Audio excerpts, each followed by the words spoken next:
Magandang umaga, tanghali, hapon, gabi, Luzon, Visayas, Mindanao, at saan lupalop man kayo naroroon nanonood nitong aking video.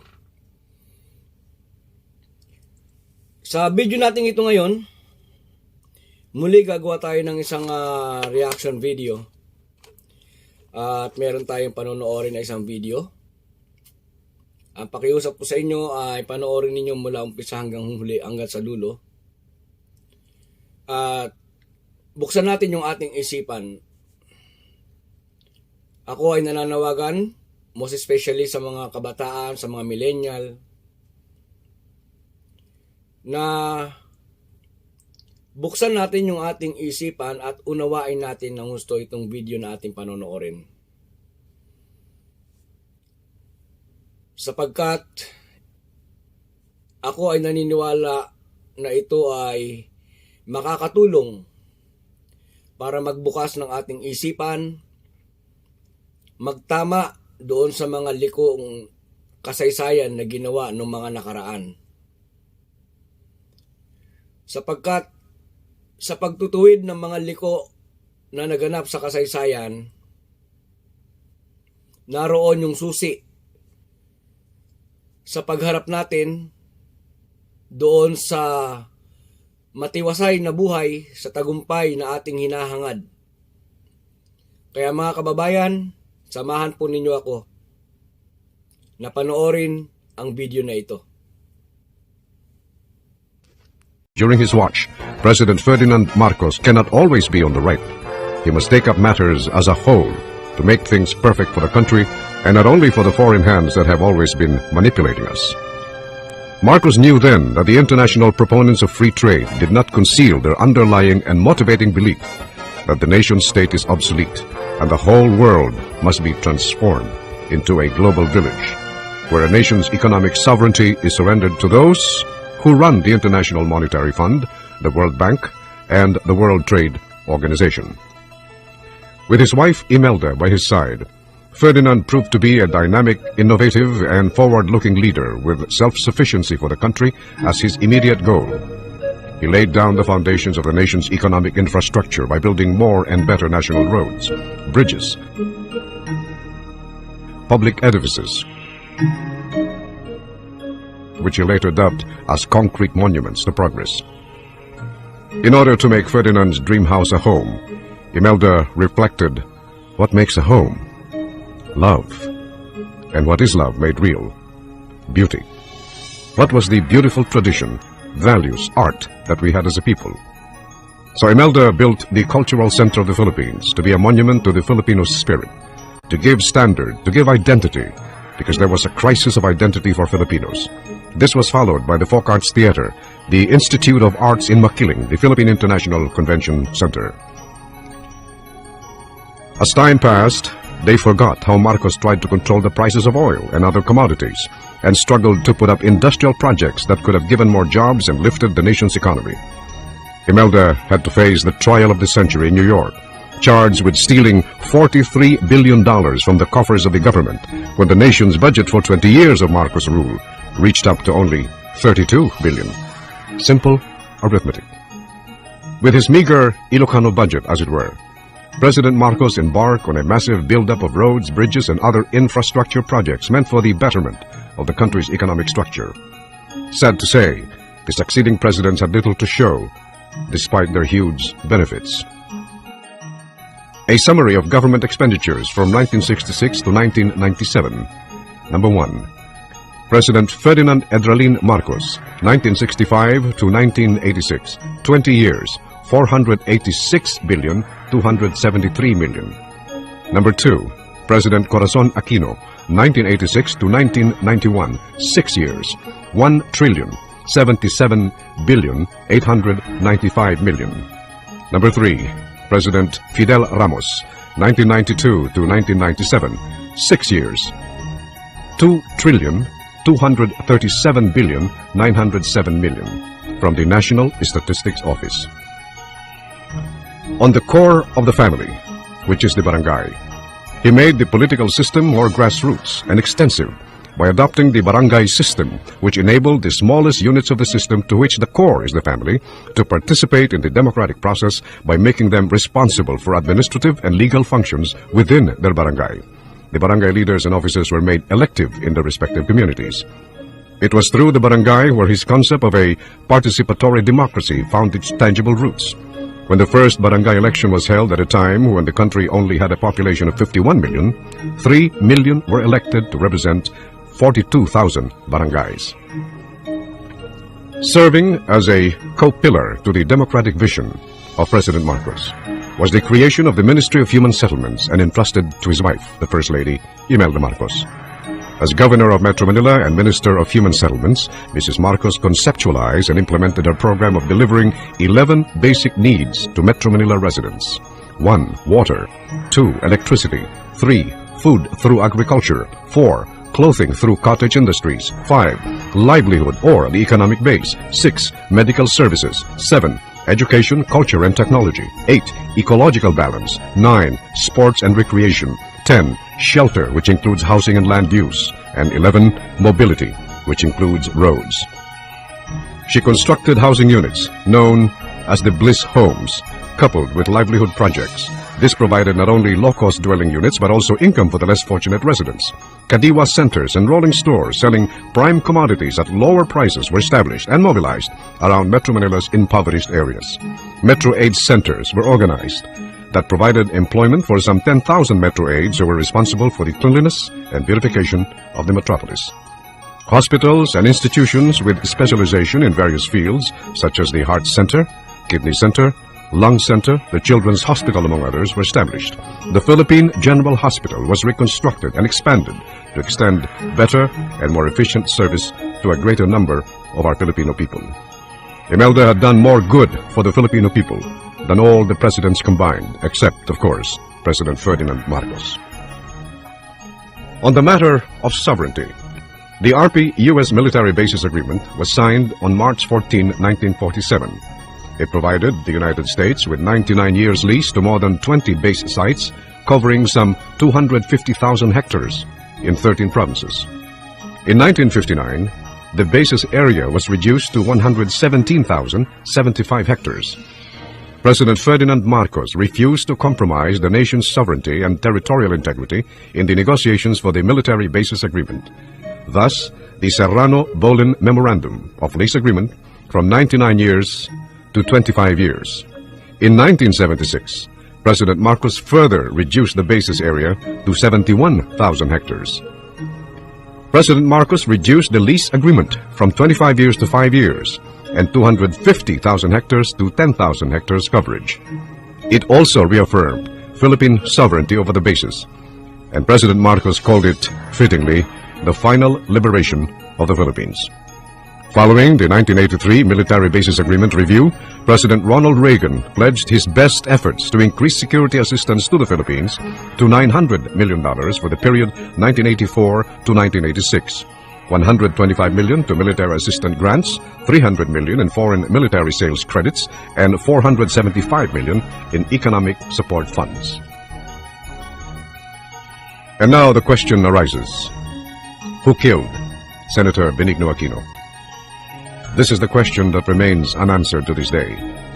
Here are the facts. It was Madam IMELDA Marcos who facilitated his departure for the United States for that heart operation that he so badly needed. It was Mrs. Marcos who arranged everything so that his flight via Philippine Airlines to the United States was on schedule. Upon learning of his desire to come home, reached President Marcos, it was again Mrs. Marcos who was sent to the United States to ask him to delay his flight home due to an intelligence report that some people wanted to do him harm. It was Mrs. Marcos who frequently had dialogue with Senator Aquino then during Mrs. Marcos's frequent trips to the United States on official basis.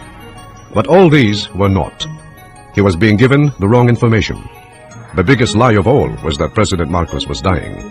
All the admonitions for him to delay his trip fell on deaf ears. He insisted on coming home after being fed the erroneous information that Marcos was dying. The rest, as you know, is history. A tragic mistake in judgment on his part. A tragic error that cost him his life. Who killed Ninoy? let it be enough when we say maybe whoever did him in still walks amongst us. On the question, was Marcos a dictator? The answer, no. Marcos was a great Democrat. A dictator never calls for an election. 16 elections. 1 in November 9 of 1965. 2 November 14 of 1967. 3 November 11 of 1969. 4 November 10 of 1970. 5 November 9, 1971. 6 April 7, 1978. April 27, 1978. 8 May 7, 1979. 9 May 27, 1979. 10 January 30, 1980. 11 June 16, 1981. 12 May 17, 1982. 13 June 17, 1982. 14 May 14, 1984. 15 February 7 of 1986. Marcos, the only Philippine president, re-elected 4 times. Cory Aquino stole the presidency of 1986. Ferdinand Marcos was the duly elected president of that snap elections of that year. The winning margin of President Marcos was more than 1 million votes. Marcos was proclaimed the winner by the Philippine Congress and sworn into office by the Chief Justice of the Supreme Court. By a twist of misfortune, however, 2 of Marcos's trusted lieutenants turned their back against him for reasons of their own and installed instead a bogus candidate, Cory. A revolutionary government was proclaimed. Elected officials of the country were removed. Then the Constitution was changed by a so-called bunch of delegates handpicked by the usurper and company.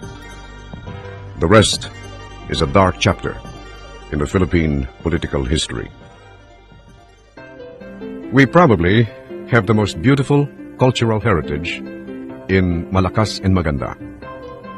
It is a balanced tradition where one must be strong, the other beautiful. One provides the house and the other provides the heart that makes it a home. Thus, Ferdinand and Imelda epitomizes the cultural partnership that is akin to Malakas and Maganda. Legend has it that both souls came from one bamboo split in the middle to signify the importance of each other. Nowhere in the cultural history of any nation mirrors this idea of love and partnership than in this country, the Philippines. And finally, I quote Madam Imelda Romualdez Marcos, "The only things that you keep are those you give away."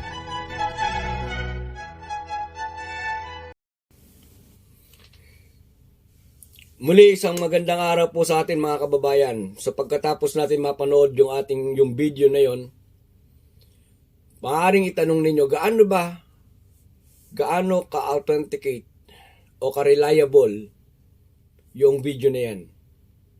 Nakita po natin, no? Sa video, merong mga data na nanggaling pa po sa National Statistic Office.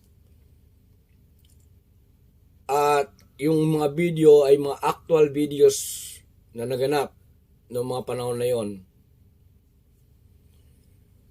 So kung gaano ka siya ka-authenticate o gaano ka reliable, 100% po reliable yung ating video source na yan. Ngayon yung tanong natin kung gaano kamahal ng mga Marcos ang ating bansa o ang mga Pilipino. Hopefully, nasagot yung katanungan na yan kung habang pinapanood natin yung ating video. Mahal ng pamilya Marcos ang mga Pilipino o sa kabuuan ng Pilipinas. Ipinakita nila ito sa paraan ng pagtatayo ng mga proyekto na kailangan o mga basic needs ng bawat isang mamamayang Pilipino. Kaya doon pa lang ay masasagot na yung katanungan o yung mga itinanim sa isipan ng marami na napakasama ng mga Marcos. Hindi po. Kung merong presidente na nagmahal ng gusto sa bayan, maliban sa ating kasalukuyang presidente, si President Duterte, ay ang dating Pangulong Ferdinand Marcos.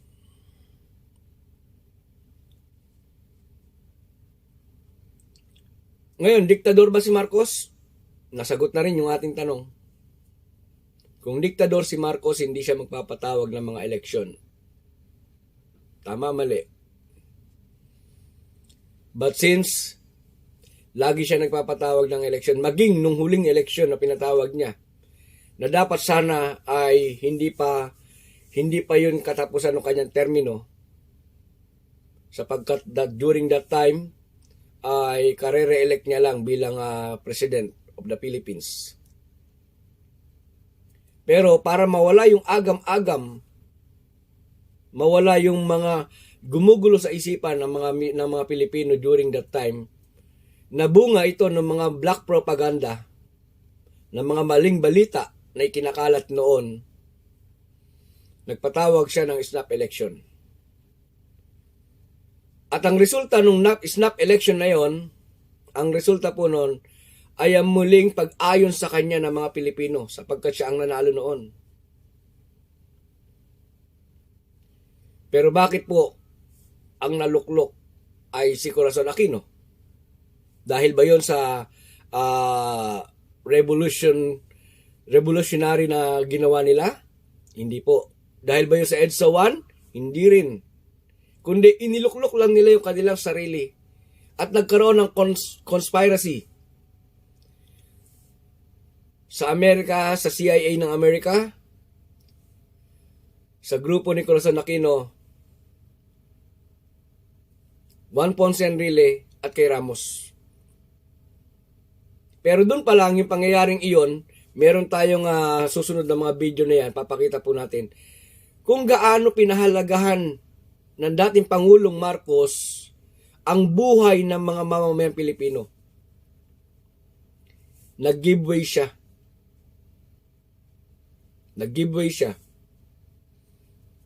Subalit, doon sa pag-giveaway niya na yon, hindi niya alam na ikikidnapin pala yung buong pamilya. Instead na sa kanyang probinsya dadalhin, dinala sila sa Guam, then after that, dinala sila sa Hawaii. So makikita natin mga kababayan, yung mga tunay na pangyayari na malayong-malayo doon sa mga nakasulat sa aklat na itinuturo sa mga paaralan after 1986. Malayong-malayo din ito doon sa mga ibinabalita ng mga mainstream media. Kaya umaasa kami na mga gumagawa ng ganitong klase mga video, na sa paraang ito ay mamulat tayo o maitama natin yung mga maling isipan na ipunla sa atin, mga maling nangyari nung kasaysayan na naipunla sa ating isipan. Ano lang ang kailangan natin gawin? Kinakailangan lang natin maging bukas ang ating mga isipan, mga kababayan. Tungo doon sa kaunlaran na ating hinahangad, kinakailangan po nating ituwid muna, itama muna yung nangyari sa kasaysayan.